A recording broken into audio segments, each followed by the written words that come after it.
Alors, on est heureux d'être avec chacun de vous, spécialement en cette saison de Pâques. Et ce matin, j'aimerais vous inviter à prendre votre Bible avec moi. Nous allons lire à partir de l'Évangile de Luc, chapitre 24. Et j'aimerais lire pour vous le verset 13 et la suite. Nous avons lu les premiers versets ce matin, mais au verset 13, nous lisons une histoire particulière. Il s'agit de deux disciples. Deux disciples qui prenaient une marche. Deux disciples qui, en marchant, parlaient. Et nous prenons l'histoire au verset 13 et nous lisons ceci. Et voici, ce même jour, deux disciples allaient à un village nommé Emmaüs, éloigné de Jérusalem de 60 stades. Et ils s'entretenaient de tout ce qui s'était passé. Pendant qu'ils parlaient et discutaient, Jésus s'approcha et fit route avec eux. Soulignez ceci dans votre Bible. Il fit route avec eux. Mais leurs yeux étaient empêchés de le reconnaître. Encore une fois, je vous demanderai de souligner ce passage. Leurs yeux étaient empêchés de le reconnaître. Il leur dit, « De quoi vous entretenez-vous en marchant pour que vous soyez toutes tristes? » Soulignez ceci, toutes tristes. L'un d'eux, nommé Cléopas, lui répondit, « Es-tu le seul qui, séjournant à Jérusalem, ne sache pas ce qui est arrivé ces jours-ci? » « Quoi? Leur dit-il. Et ils lui répondirent, « Ce qui est arrivé au sujet de Jésus de Nazareth, qui était un prophète puissant en œuvre et en parole devant Dieu et devant tout le peuple, et comment les principaux sacrificateurs et nos magistrats l'ont livré pour le faire condamner à mort et l'ont crucifié. Nous espérions que ce serait lui qui délivrerait Israël, mais avec tout cela, voici le troisième jour que ces choses se sont passées. Il est vrai que quelques femmes d'entre nous ont fort étonnés, s'étant rendues de grand matin au sépulcre, et n'ayant pas trouvé son corps, elles sont venues dire que des anges leur sont apparus et ont annoncé qu'il est vivant. Quelques-uns de ceux qui étaient avec nous sont allés au sépulcre, et ils ont trouvé les choses comme les femmes l'avaient dit. Mais lui, ils ne l'ont point vu. Alors Jésus leur dit, « Ô homme sans intelligence, et dont le cœur est lent à croire, tout ce qu'ont dit les prophètes, ne fallait-il pas que le Christ souffrit ces choses, et qu'il entrât dans sa gloire? Et commençant par Moïse et par tous les prophètes, il leur expliqua dans toutes les Écritures ce qui le concernait. Lorsqu'ils furent près du village où il allait, il parut vouloir aller plus loin. » Soulignez ceci. Il parut vouloir aller plus loin. Mais ils le pressèrent en disant, « Reste avec nous. » Et je vous encouragerai de souligner ceci également. « Reste avec nous. » Car le soir approche, le jour est sur son déclin, et il entra pour rester avec eux. Pendant qu'il était à table avec eux, il prit le pain, et après avoir rendu grâce, le rompit et leur donna. Alors, leurs yeux s'ouvrirent et ils le reconnurent. Soulignez ce passage. Mais il disparut de devant eux. Et ils se dirent l'un à l'autre, notre cœur ne brûlait-il pas au-dedans de nous lorsqu'il nous parlait en chemin et nous expliquait les Écritures? Se levant à l'heure même, ils retournèrent à Jérusalem et ils trouvèrent les 11 et ceux qui étaient avec eux assemblés et disant, « Le Seigneur est réellement ressuscité. » Quel beau message lorsque quelqu'un en est convaincu. Le Seigneur est réellement ressuscité. Jésus veut nous donner la vue spirituelle. C'est intéressant ce que nous voyons dans ce passage parce que le Seigneur Jésus-Christ était devant ses deux disciples. Il leur parlait et les disciples ne l'ont quand même pas reconnu. Ça me rappelle un peu quand ma femme me demande, elle dit, « Chérie, est-ce que tu pourrais aller chercher telle et telle chose dans le congélateur, dans le garage? » « OK, mon amour. » Alors, je vais dans le garage, je regarde, partout dans le congélateur. Je reviens bredouille et je dis, il n'y en a pas. Comment ça, il n'y en a pas? Je sais qu'il y en a. Ma femme va faire un tour, elle le trouve immédiatement. Et là, elle me dit, la prochaine fois que tu vas dans le congélateur, regarde avec des yeux de femme. Est-il possible d'avoir quelque chose en pleine face et de ne pas savoir à qui vous parlez? C'est l'histoire qui est devant nous ce matin. Vous voyez, les récits de la résurrection de notre Seigneur Jésus-Christ dans les 4 évangiles ont une simplicité merveilleuse et une précision formidable. Ils sont véridiques et ils sont également supportés par de nombreux témoins. Ces écrivains savaient de quoi ils parlaient. Il était assuré et n'avait aucun doute que Jésus, qui avait été crucifié sur la croix d'un malfaisant et qui avait passé 3 jours dans le tombeau, avait maintenant ressuscité triomphalement et avait maintenant apparu à plusieurs témoins. Il y avait tellement de témoins qui avaient vu le Christ ressuscité que personne ne pouvait questionner la réalité de sa résurrection. Luc, évidemment, n'était pas parmi ceux qui avaient vu le Christ ressuscité. Mais il était un homme scientifique, un physicien qui avait besoin d'évidence, de preuves et surtout de témoins vivants qui avaient vu et parlé avec le Christ ressuscité avant de conclure que celui-ci avait vraiment ressuscité des morts. Parmi les manifestations de notre Seigneur à ses disciples, pendant les 40 jours entre sa résurrection et son ascension, se trouve cet incident de notre texte aujourd'hui. Est-ce que vous réalisez qu'il y a eu une période de temps de 40 jours entre la résurrection et l'ascension de Christ? Et pendant ces 40 jours, le Seigneur s'est montré à plusieurs personnes sous différents événements. Ça a dû être 40 jours vraiment, vraiment excitants.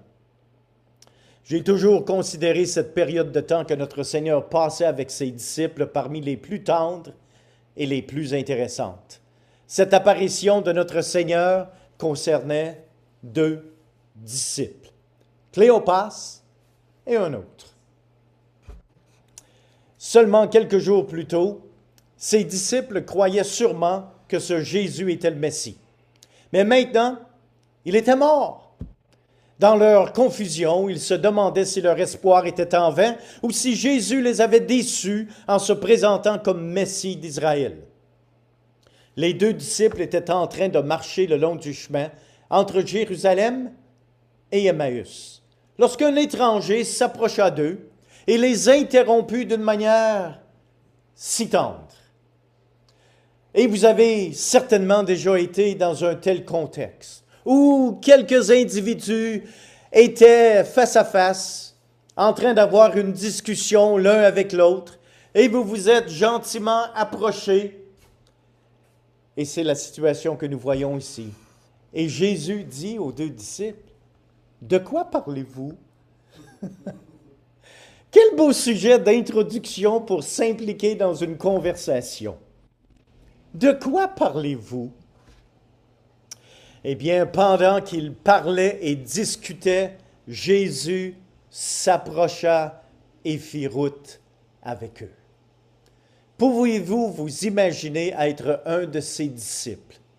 Un de ses disciples de qui Jésus s'approche.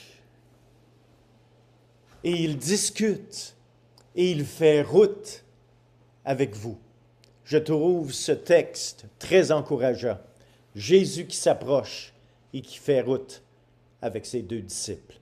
Jésus semble venir d'une bretelle quelconque et se joint au trafic des piétons sur la route entre Jérusalem et Emmaüs. Mais les disciples ne savaient pas que c'était Jésus leur Messie. Ils ne le réalisaient pas. Je pense que très souvent, nous nous trouvons dans la même situation que ces 2 disciples. Parfois, nous passons à travers des expériences amères, des tribulations impossibles, des temps de désappointement et de très grand découragement. Et nous nous sentons si seuls, si abandonnés de tous. Nous sommes si découragés que nous sommes convaincus que nous ne pourrions jamais sortir de cette misère atroce. Mais si seulement nos yeux spirituels étaient ouverts, nous serions en mesure de voir que le Maître s'approche de nous et marche avec nous à travers ces temps difficiles. Oui, ces temps les plus difficiles de notre vie. Vous vous rappelez certainement de la belle illustration des empreintes dans le sable. Là où, à un certain moment donné, on voit 2 pas le long du sable. Et à un moment donné, on ne voit qu'une personne qui marche. Et l'individu s'est plaint, mais Seigneur, si tu marches avec moi, comment ça se fait que je ne vois qu'un pas, qu'une personne? Et l'individu réalise que pendant ces temps difficiles, je te portais, mon fils. C'est pour ça que tu ne vois qu'un seul pas dans le sable. Christ a ouvert les yeux de ses disciples afin qu'ils puissent voir son plan. Dans le plan de Dieu, la croix devait venir avant la couronne. C'est merveilleux d'avoir le Christ couronné, mais avant que Christ puisse être couronné, il devait premièrement passer par la croix. Ceci était le seul plan rédempteur que Dieu avait afin de sauver l'humanité. Au verset 20 que nous avons lu ici, il y a seulement quelques moments, et comment les principaux sacrificateurs et nos magistrats l'ont livré pour le faire condamner à mort et l'ont crucifié. N'oublions jamais que si maintenant notre Christ, notre Sauveur, est couronné, c'est parce qu'il a passé premièrement par la croix. Les disciples n'avaient pas saisi cette logique divine que la croix devait venir avant la couronne. Pourquoi? Le verset 16 nous le dit si clairement. Mais leurs yeux étaient empêchés de le reconnaître. Et encore aujourd'hui, plusieurs personnes ne comprennent pas le plan de Dieu. Plusieurs personnes ne reconnaissent pas le plan rédempteur que Dieu a afin de les sauver de leurs péchés parce que leurs yeux spirituels n'ont pas encore été ouverts. Plusieurs personnes ne reconnaissent pas le plan de Dieu pour leur vie parce que leurs yeux spirituels n'ont pas encore été ouverts et conséquemment, ils font leur propre plan et aujourd'hui, ils se baignent dans la misère et dans les larmes. Dieu avait un plan depuis toute éternité. Les disciples n'ont pas vu ce plan de rédemption pour la race humaine parce que leurs yeux n'étaient pas encore ouverts. Le plan de Dieu était écrit dans les Saintes Écritures et c'est ce que nous voyons au verset 27 du même texte. Et commençant par Moïse et par tous les prophètes, il leur expliqua dans toutes les Écritures ce qui le concernait. Le Seigneur commença par leur donner un commentaire détaillé du plan de Dieu en ce qui le concernait. Ce plan avait été écrit depuis longtemps dans les Écritures. La même chose est pour nous. Si seulement le monde de notre société lirait les Écritures, il pourrait ainsi voir le plan rédempteur de Dieu à travers tous les âges. Mais leurs yeux étaient empêchés de le reconnaître. Imaginez-vous toutes les histoires à partir de Moïse, les prophètes et les psaumes que Christ a pris le temps d'expliquer à ses 2 disciples pendant qu'ils marchaient. Ceci était déjà écrit, mais leurs yeux étaient empêchés de le reconnaître. Plusieurs personnes cherchent le plan de Dieu pour leur vie, mais bien souvent, ils négligent ce qui est si évident, les principes qui sont déjà écrits dans la parole de Dieu. Ils ne veulent pas reconnaître ces principes comme faisant partie du plan de Dieu pour leur vie parce que leurs yeux spirituels sont encore fermés. Ô Christ, ouvrit les yeux de ses deux disciples afin qu'ils puissent voir non seulement le plan de Dieu, mais aussi sa personne, qui est Christ. Jésus leur a donné une leçon sur la personne de Christ, ce que nous appelons en théologie la Christologie. Quelle leçon d'école du dimanche ceci a dû être? Christ, lui-même, Fils de Dieu, qui enseigne le cours. Ah, ah. Oh, j'aurais tant aimé que ces deux disciples aient écrit leur discussion avec Jésus. Leur cœur brûlait au-dedans d'eux lorsque Christ leur expliquait les Saintes Écritures et leur disait comment il était le thème de chaque prophétie. Mais, malheureusement, leurs yeux étaient empêchés de le reconnaître. J'aimerais vous demander ce matin, est-ce que votre cœur brûle au-dedans de vous lorsque vous entendez parler de la personne de Christ et de ce qu'il a fait pour vous? Ou est-ce que vos yeux spirituels n'ont pas encore été ouverts à la personne de Christ et pour ce qu'il peut faire pour votre âme? Christ a été invité d'entrer et de rester dans la maison de ses deux disciples. Avez-vous remarqué le verset 28 ainsi que le verset 29? Lorsqu'ils furent près du village où ils allaient, il parut vouloir aller plus loin. Jésus prenait une marche. Il s'est comme ingéré en rentrant d'une bretelle, s'est ingéré dans la conversation de deux disciples, mais maintenant arrivé à destination, Jésus semblait continuer. Comme si la conversation était terminée pour lui. Et ça, c'est remarquable. Le Seigneur ne défonce jamais la porte de votre vie. Et il ne s'impose pas non plus. Il attend d'avoir une invitation. Il va paraître vouloir aller plus loin si nous ne l'invitons pas d'entrer. Si nous ne l'invitons pas d'entrer, nous serons délaissés sans l'aide spirituelle que nous aurions pu avoir. Oh, comme Christ a apprécié cette invitation. Il aime tellement être le bienvenu dans nos vies. Il ne refuse jamais personne lorsqu'il est invité d'entrer. Avez-vous déjà invité Christ d'entrer dans votre vie? Ou est-ce que vos yeux spirituels sont encore fermés à la personne de Christ? Les disciples, mais ils le pressèrent en disant, « Reste avec nous! » Oh, que c'est beau! Que c'est merveilleux! Lorsque des personnes insistent en invitant le Christ, « S'il vous plaît, reste avec nous! » Oh!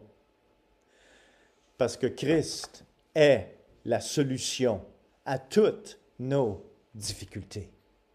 Et à travers notre désespoir, à travers une situation quelconque qui est difficile, ne voudriez-vous pas avoir Christ qui reste avec vous? Oh! Quelle opportunité nous avons! Christ ouvrit les yeux de ses deux disciples afin qu'ils puissent voir son plan, connaître sa personne et percevoir sa présence. Au verset 31 du texte, nous avons lu, « Alors leurs yeux s'ouvrirent et ils le reconnurent. » Ah, c'est comme il y avait quelque chose devant eux et leur cœur brûlait à l'intérieur. Mais ils ne pouvaient pas reconnaître ce qu'ils avaient en pleine figure. Wow! La requête des deux disciples de rester avec lui. Jésus resta avec eux comme un compagnon. Jésus resta avec eux comme un professeur. Jésus resta avec eux comme pour les réconforter. Jésus resta avec eux comme un invité. N'est-ce pas merveilleux? Lorsque nous invitons Christ, il reste pour nous réconforter. Il reste comme un invité. Il reste comme un compagnon. Il reste pour nous enseigner comme un professeur. Les circonstances de la requête des deux disciples, ils ont eu une excuse merveilleuse. Le soir approche. Et le jour est sur son déclin. S'il vous plaît, reste, reste, Seigneur. Un jour, vous verrez la fin de vos jours s'éteindre comme le coucher du soleil. Êtes-vous prêt à rencontrer votre Créateur? Et je vois cette expression « reste avec nous » comme une prière. Christ est la lumière tout autour de nous dans les terreurs horrifiques que certaines nuits peuvent vous apporter. Alors, pourquoi pas supplier le Seigneur qu'il reste avec nous? L'insistance des deux disciples dans leur requête, il est dit dans le texte, ils le pressèrent. Ça, là, ce sont des prières d'implication, d'invocation, de supplication. La persistance dans la prière incline le cœur de Dieu vers les besoins de ses enfants. Le succès des deux disciples dans leur requête, le Seigneur entra pour rester avec eux. Avez-vous reconnu l'impact de ce que le texte biblique nous dit? Le pouvoir merveilleux de la prière.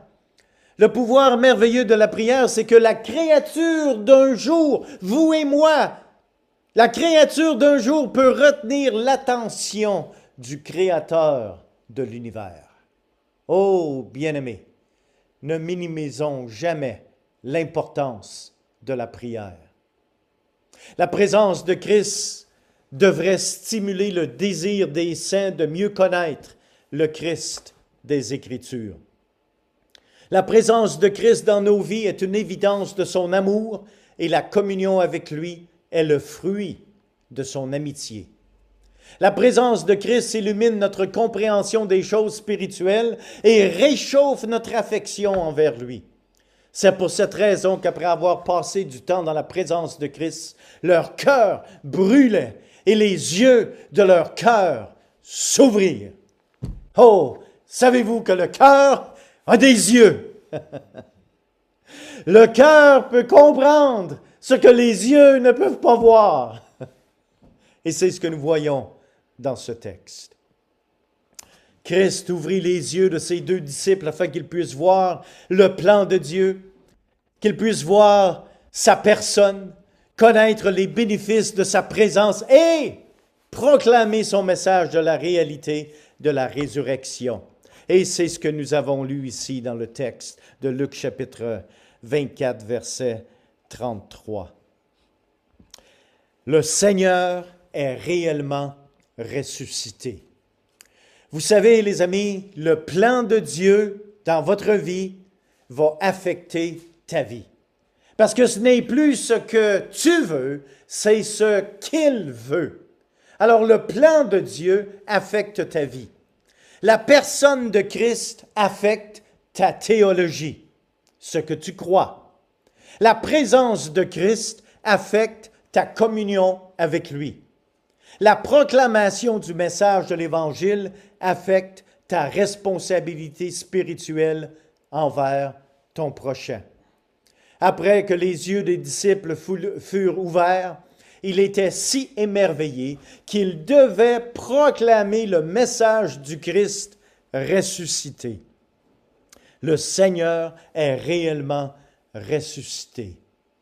Sans la résurrection physique de Christ, l'Église de Dieu n'a aucune fondation sur laquelle elle puisse s'appuyer pour prêcher le message de l'Évangile. Et cette petite phrase que les disciples ont finalement compris, le Christ est réellement ressuscité. C'est sur cette base de doctrine que tout ce que nous croyons repose. C'est la fondation même de nos croyances.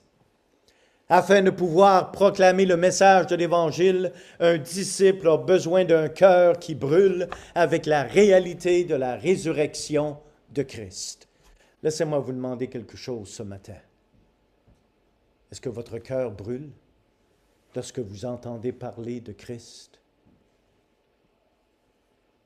Nous pouvons conclure ceci ce matin. Oh, j'aimerais relire pour vous le verset 16. Le verset 16 du texte qui nous dit « Mais leurs yeux étaient empêchés de le reconnaître. Et vous descendez à la fin de l'histoire, au verset 31, et vous lisez, « Alors leurs yeux s'ouvrirent et ils le reconnurent. » Oh, maintenant, parce que Christ a exercé un ministère avec eux, en leur parlant de son plan, en leur parlant de sa personne, maintenant, ils sont prêts d'être utiles pour proclamer le message du salut. Si ton cœur brûle au-dedans de toi ce matin à cause des choses que tu as entendues dans ce message, c'est parce que Jésus veut ouvrir tes yeux et te donner la vue spirituelle. Oui, même après plus de 2000 ans comme docteur de la vue spirituelle, Jésus est encore le seul chirurgien spirituel qui puisse ouvrir tes yeux. Oui, il veut ouvrir tes yeux afin que tu puisses comprendre son plan pour ta vie. Il veut ouvrir tes yeux afin que tu puisses voir la personne de Christ et son travail à travers sa parole. Il veut ouvrir tes yeux afin que tu puisses jouir de sa présence dans tes moments les plus difficiles et les plus douteux de ta vie, lorsque ton monde semble s'écrouler autour de toi. C'est alors que tu as besoin de communier avec lui. Le Seigneur veut ouvrir tes yeux afin que tu puisses proclamer avec assurance l'Évangile qui brûlera dans ton cœur. C'est notre responsabilité spirituelle envers notre prochain. Que Dieu ouvre nos yeux afin que nous puissions voir ce que Christ veut faire dans notre vie. Soyez persistants dans la prière, car la prière incline le cœur de Dieu vers les besoins de ses enfants. C'est seulement par la prière que la créature d'un jour peut incliner le cœur du Créateur de l'univers. Jésus aime être invité. Il ne défoncera jamais la porte. Il attend notre invitation. Ne manque pas cette opportunité d'inviter Christ dans ta vie, car il te semblera vouloir aller plus loin, à moins que tu l'invites. Si tu manques cette occasion, tu seras toujours sans aucun plan pour ta vie, sans personne sur qui t'appuyer dans tes moments difficiles, sans aucune présence divine et sans raison d'être dans la vie, et tu n'auras rien à proclamer. Que le Seigneur ouvre les yeux de notre cœur. Prions ensemble ce matin. Seigneur Dieu, nous te rendons grâce, nous te remercions pour le message de ta parole. Ô Seigneur, que nous puissions marcher avec toi, que nous puissions être éduqués par toi, éduqués non seulement dans nos croyances, mais dans notre manière de vivre, parce que nous désirons avant toute chose suivre ton plan dans la vie que tu nous as accordée. Ô Père éternel, que le message de ta parole puisse brûler dans notre cœur pour que nous puissions le proclamer avec autorité, avec joie, pour que le message de ton salut, le message de ton salut universel puisse être proclamé, afin que d'autres personnes puissent également avoir les yeux ouverts, reconnaître que tu es le Christ, celui qui a été crucifié, celui qui est ressuscité, parce que tu es réellement ressuscité. Travaille dans nos cœurs, travaille dans nos vies, afin, Seigneur, que nous soyons des enfants fidèles qui proclament le message de ton salut avec clarté pour qu'il soit bien compris du peuple. Ô Seigneur Dieu, que ton Saint-Nom soit béni en toutes choses, Père éternel. Amen.